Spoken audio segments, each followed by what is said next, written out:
पवार साहब आप 10 साल तक देश के कृषि मंत्री रहे। उस वक्त ये सहकारिता मंत्रालय आपके अंतर्गत आता था। आप महाराष्ट्र की जनता को जरा हिसाब दीजिए। भारताच्या इतिहासामध्ये कृषि मंत्री म्हणून एवढं उत्तम काम दुसऱ्या कुणीच केलं नाही हे त्यांनाही मान्य करावं लागलं असतं।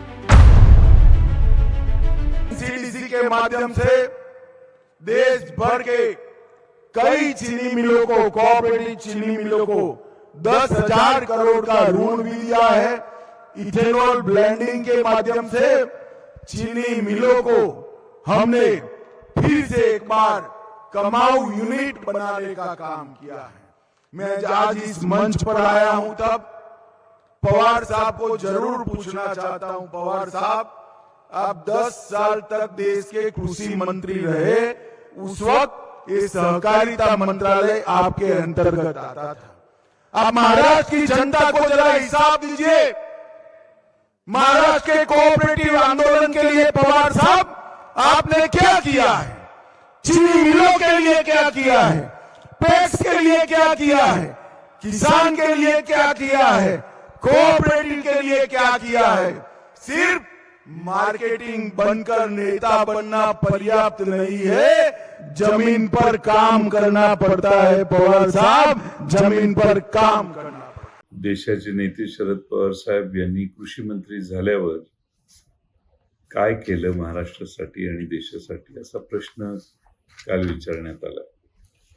मला आश्चर्य वाटते की केंद्रीय मंत्रिमंडळात इतके वर्ष काम केल्यानंतर देशातल्या शेतकऱ्यांसाठी काय केलं हे समजून घेण्याचा प्रयत्न जर त्यांनी केला असता, मला वाटतं की भारताच्या इतिहासामध्ये कृषी मंत्री म्हणून एवढं उत्तम काम दुसऱ्या कुणीच केलं नाही हे त्यांनाही मान्य करावं लागलं असतं।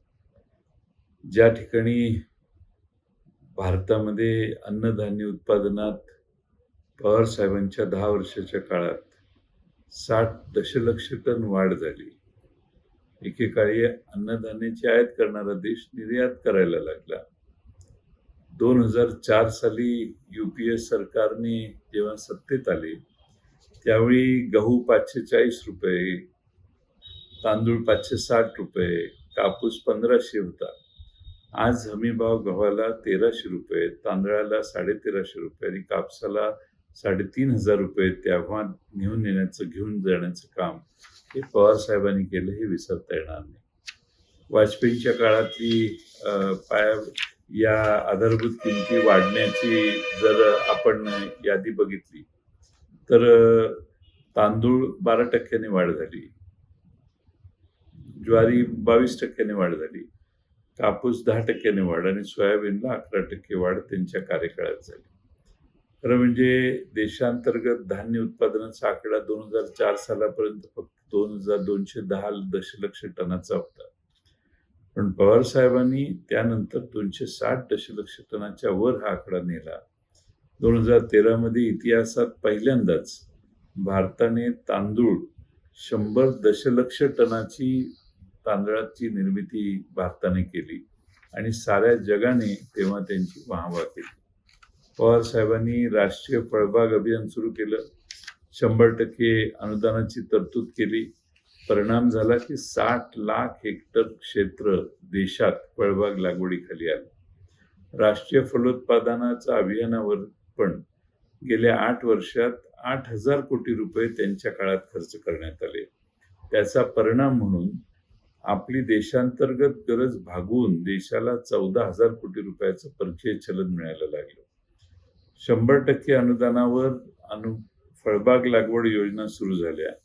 नॅशनल हॉर्टिकल्चर मिशन पवार साहेबांनी राबवलं, त्यामुळे देशात आणि राज्यात लाखो हेक्टर फळबागा लागवड करण्यात आली आणि फलोत्पादनामध्ये भारत 75 दशलक्ष टनापर्यंत पोहोचला। फलोत्पादनात महाराष्ट्र देशात पहिल्या क्रमांकावर आणला। आज देशात कुठेही गेला तरी सर्व चौकात विविध प्रकारची फळं तुम्हाला मिळू शकतात। ते ह्या धोरणाचा परिणाम आहे असं म्हटलं तर वावगं ठरणार नाही। आज 80 लाख हेक्टर जमिनीवर 147 दशलक्ष टन एवढ्या भाज्यांचं उत्पादन होतं। फळे व भाज्यांच्या निर्यातीतून 14-15 हजार कोटीपेक्षा जास्त परकीय चलन भारताला मिळायला लागलं. हे कशामुळे झालं? पवार साहेबांच्या दूरदृष्टीमुळे झालं, कामामुळे झालं. आज खरं म्हणजे 87 देशामध्ये जगभरात भारतातली ताजी फुलं दररोज आज निर्यात होतात. द्राक्ष असेल, कांदा, लसूण, केळी या सगळ्या पिकांवर राष्ट्रीय पातळीवर संशोधन केंद्र त्यांनी उभारले, ज्याचा कोट्यावधीचा फायदा शेतकऱ्यांना आजही होतो. Indian council for agriculture research ICAR या कृषी संबंधित संशोधनासाठी देखील अग्रणी असणाऱ्या संस्थेच्या उभारणीमध्ये पवार साहेबांनी भूमिका घेतली आणि या संस्थेत आज 5,000 कृषी शास्त्रज्ञ देशभर काम करतात. संशोधन चालू आहे. आज देशामध्ये शेतकऱ्यांची कर्जमाफी कुणी केली? आजही भारतातल्या कानाकोपऱ्यात तुम्ही जर गेला अमित शहाजी, तर तुम्हाला लोक सांगतील की शरद पवार साहेबांच्या पुढाकाराने, मनमोहन सिंगांच्या सरकारने 71,000 कोटी रुपयाची कर्जमाफी तेव्हा शेतकऱ्यांना केली आणि शेतकऱ्याचा सातबारा कोरा करण्याचं काम जर देशात कुणी केलं असेल तर ते शरद पवार यांच्या नेतृत्वाखाली झालं, हे विसरता येणार नाही. विदर्भात आत्महत्येचं प्रमाण वाढलं. पवार साहेबांनी पंतप्रधानांना अमरावतीला, यवतमाळला बोलवलं आणि 3,000 कोटी रुपयाचं तेव्हा त्या काळात पॅकेज या शेतकऱ्यांना मिळवून देण्याचं काम शरद पवार साहेबांनी केलं. खरं म्हणजे राष्ट्रीयकृत बँकांना शेतीसाठी कर्ज देणे, पीक कर्ज देणे सक्तीचं आणि अनिवार्य केल्यामुळं कृषी पत पुरवठ्याची एकूण रक्कम 86,000 कोटीवरून 8 लाख कोटी रुपये गेली. हेही शरद पवार साहेबांनी केलं. पूर्वी कर्जावर 13% दराने व्याज होतं, 6% त्यांनी आणलं. नियमित कर्ज भरणाऱ्याला 2% देण्याचे सवलत त्यांनी दिली आणि 1 लाख रुपयापर्यंतचे कर्ज तर बिनव्याजी केलं. हेही शरद पवार साहेबांनी केलं. दुष्काळात महाराष्ट्राला 2200 कोटी रुपयाची तेव्हा अतिरिक्त मदत मिळवून दिली. अमूल सारख्या संस्थांची मदत घेऊन जनावरांच्या छावण्यांसाठी 60 कोटी रुपयाचं पशुखाद्य त्यावेळी उपलब्ध करून केलं. महाराष्ट्रातल्या बोर उत्पादक संघ आणि महाराष्ट्र राज्य बागायतदार संघाची, द्राक्ष बागायतदार संघाची स्थापना करण्यासाठी त्यांनी पुढाकार घेतला. कृषी पंपाचे वीज बिल मीटर ऐवजी हॉर्स पॉवर प्रमाणे सुरू करण्याचा निर्णय, क्रांतिकारक निर्णय, हा देखील तेव्हा शरद पवार साहेबांनी घेतला.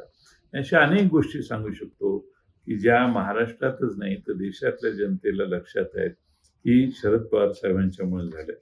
कृषी मंत्री झाल्यावर 2009 साली FRP सारखा कडक कायदा करून त्याची अंमलबजावणी केली आणि त्याचा फायदा भारतातल्या ऊस उत्पादक शेतकऱ्यांना त्यांच्यामुळे सुरू झाल्या. अशा अनेक गोष्टी मी सांगेन. सहकारी साखर कारखान्यांचं शासकीय भागभांडवल 5 पटीवरून 9 पटीवर नेण्याचा निर्णय त्यांनी केला. त्यामुळे 80 आणि 90च्या दशकात अनेक साखर कारखाने, सहकारी साखर कारखाने उभे राहिले. अन्न प्रक्रिया उद्योगाला गती देण्यासाठी त्यांनी फूड पार्क आणि मेगा फूड पार्कची उभारणी केली. पुणे गुलटेकडीला कृषी उत्पन्न बाजार समितीच्या विस्तार करण्यासाठी 65 एकर अशा जागा उपलब्ध करून दिली. कोणतंही क्षेत्र, शेतकरी, कुक्कुटपालन असेल, वराह पालन असेल, शेळी मेंढी पालन असेल, मधुमक्षी पालन असेल, मत्स्यपालन असेल, रेशीम उद्योग असेल, फलोत्पादन असेल, दूध व्यवसाय असेल, याकडे कधी या सर्व प्रश्नांची उकल करण्याचा, त्या शेतकऱ्यांना, त्या घटकांना मदत करण्याचा प्रयत्न या 10 वर्षात झाला. आणि या 10 वर्षात महाराष्ट्रातला नव्हे देशातला शेतकरी एवढा श्रीमंत झाला की त्याची क्रयशक्ती वाढवण्याचं फार मोठं काम, क्रांतिकारक काम मनमोहन सिंगांच्या नेतृत्वाखाली शरद पवार साहेबांच्या कृषी मंत्रालयाने केलं.